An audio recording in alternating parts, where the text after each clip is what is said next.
بارے میں حضرت سلمان فارسی رضی اللہ تعالیٰ عنہ نے یہ بیان کیا کہ حضور نے ہمیں یہ خطبہ ارشاد فرمایا شعبان کے آخری دن، فقال، اور فرمایا یا ایھا الناس، اے لوگو، قد اضلکم شہر عظیم، تم پر ایک عظمتوں والا مہینہ سایہ فگن ہو گیا ہے۔ ظل کہتے ہیں سائے کو، اضلکم تم پر سایہ فگن ہو گیا ہے، ایک بہت عظمتوں والا مہینہ۔ اب دیکھیں یہ وہی ہے بات جو انگریزی کے محاورے میں ہے کہ coming events cast their shadows before, آنے والے واقعات کا ایک سایہ سا پہلے سے پڑ جاتا ہے۔ تو ابھی مہینہ شروع نہیں ہوا رمضان مبارک کا، لیکن وہ آیا چاہتا ہے، تو گویا کہ اس کا ایک سایہ پہلے آ گیا ہے، جس کو حضور فرما رہے ہیں کہ تم پر سایہ کر لیا ہے ایک ایسے مہینے میں کہ جو بہت عظمتوں والا ہے۔ شہر مبارک، وہ مہینہ بہت برکتوں والا ہے۔ شہر فیہ لیلۃ خیر من الف شہر، یہ وہ مہینہ ہے کہ جس میں ایک رات وہ بھی ہے کہ جو 1000 مہینوں سے افضل ہے۔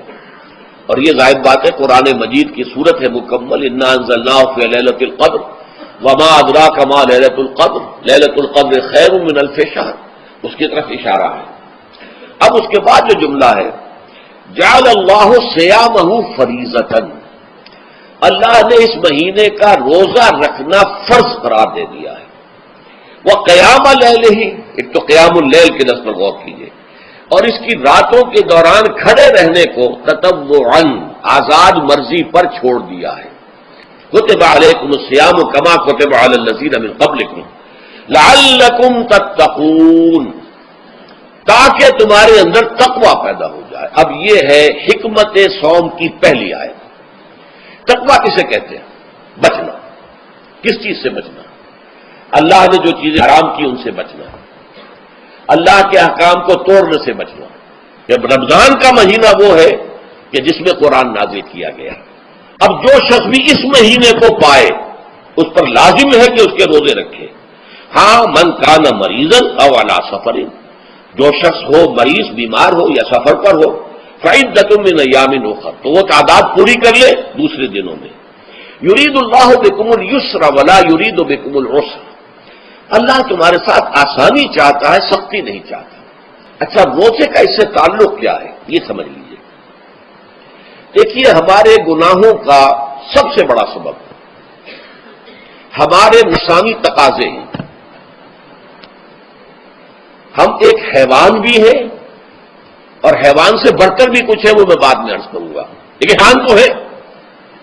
جیسے ہر حیوان کو کچھ خوراک کی ضرورت ہے، ہمیں بھی ضرورت ہے۔ ہر حیوان کو بقائے نسل کا معاملہ جنسی ہے، وہ ہمارا بھی ہے۔ ہر حیوان کو کوئی نہ کوئی سر چھپانے کی جگہ چاہیے، کوئی گھونسلہ ہو، کوئی کھو ہو، کوئی بل ہو، کچھ بھی ہو، کچھ چاہیے آتے۔ اسی طریقے سے ہمارے سارے تقاضے ہیں۔ حیوانات کو بھی آرام چاہیے، ہمیں بھی آرام چاہیے۔ یہ حیوانی تقاضے جو ہیں، جن کو ہم کہیں گے اینیمل انسٹنکٹس، ہمارے وجود کے اندر ہیں یہ، اور ان کا تقاضا ہمارے اندر سے ابھرتا ہے۔ یہ جو کیفیت انسان کی ہے، اس کے لیے ایک مشق جو ہے وہ روزہ فراہم کرتا ہے۔ روزے کے آپ نے 12، 13، 14 گھنٹے کا بھی روزہ ہوتا ہے، بعض جگہوں پر 16، 17 گھنٹے کا روزہ ہوتا ہے۔ اس عرصے میں آپ اپنے نفس کو حلال چیزوں سے بھی روکے رکھتے ہیں۔ اس منہ گھوڑے کو جو ہے آپ اس کی لگام کس کر رکھتے ہیں کہ حلال بھی نہیں کھانے دے رہے۔ یہ پابندیاں نفس کے اوپر لگانا، یہ ایک مشق ہے، یہ ایک ریاضت ہے۔ اس ریاضت کا حاصل یہ ہونا چاہیے کہ انسان بقیہ 11 مہینوں میں اپنے آپ کو حرام سے تو بچائے نا۔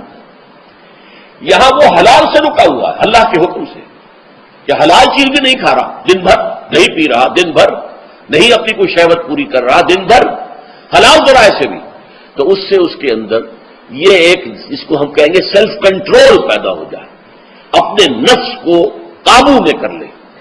یہ گویا کہ اس کا سب سے پہلا اس روزے کی ریاضت، روزے کی مشق کے حوالے سے یہ اس کی حکمت ہوئی کہ اس سے کے ذریعے سے انسان میں سیلف کنٹرول پیدا ہونا، ضبط نفس۔ شہر رمضان الذی انزل فیہ القرآن ھدی للناس وبینات من الھدی والفرقان، یہ قرآن کیا ہے، کیا بنا کر نازل کیا گیا؟ یہ حال ہے یہ لوگوں کے لیے، پوری نوع انسانی کے لیے ہدایت ہے، اور یہ ہدایت بینات کی شکل میں آئی، واضح تعلیمات جن میں کوئی شک و شبے کی گنجائش نہیں، از خود روشن۔ بینہ اسے کہتے ہیں وہ شے جو از خود روشن ہو، جس کو ہم کہتے ہیں کہ آفتاب آمد، دلیل آفتاب۔ جب سورج طلوع ہو گیا تو اپنے وجود پر وہ خود دلیل ہے، اسے کسی اور دلیل سے ثابت کرنے کی ضرورت نہیں ہے، از خود واضح۔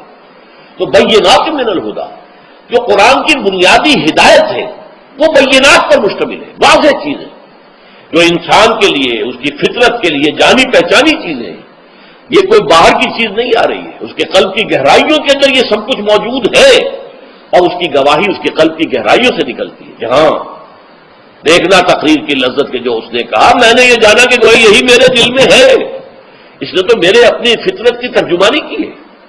والفرقان، بینات من الہدیٰ والفرقان، یہ بینات کا اطلاق فرقان پر بھی ہو رہا ہے، حق و باطل کے اندر فرق کر دینے والی شے۔ بین صورت میں یہ حق ہے، یہ باطل ہے، یہ جائز ہے، یہ ناجائز ہے، یہ غلط ہے، یہ صحیح ہے۔